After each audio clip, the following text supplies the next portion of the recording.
നമ്മുടെ രാജ്യം ഒരു സ്വാതന്ത്ര്യദിനം കൂടി ആഘോഷിക്കുന്ന ഈ വേളയിൽ പീപ്പിൾസ് ടീമിന്റെ ഭാഗത്ത് നിന്നും എല്ലാവർക്കും സ്വാതന്ത്ര്യ ദിനത്തിന്റെ ആശംസകൾ നേരുന്നു. അതോടൊപ്പം തന്നെ നമ്മുടെ president doctor APJ Abdul Kalam പറഞ്ഞതുപോലെ വലിയ സ്വപ്നങ്ങൾ കാണുന്നവരായി തീരാനും നമുക്ക് ഇന്നത്തെ ദിവസം പ്രതിജ്ഞയെടുക്കാം.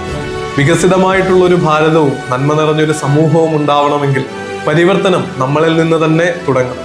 വലിയ സ്വപ്നങ്ങൾ കാണുന്നവരായി മികച്ച ഒരു ജോലിക്കായിട്ട് പരിശ്രമിക്കുമ്പോൾ തന്നെ ആ ജോലിയിലൂടെ അടുത്ത തലമുറ മുന്നോട്ട് വരാനുള്ള പരിശ്രമങ്ങളുടെ ഭാഗമാവാനും നമുക്ക് സാധിക്കും. അങ്ങനെ നല്ല സ്വപ്നങ്ങൾ നിങ്ങളുടെ എല്ലാം നിറവേറാൻ ഇടയാകട്ടെ എന്ന് ആശംസിക്കുന്നു. സ്വാതന്ത്ര്യദിനത്തിന്റെ എല്ലാ ആശംസകളും ഒരിക്കൽ കൂടി അറിയിക്കുന്നു. Thank you.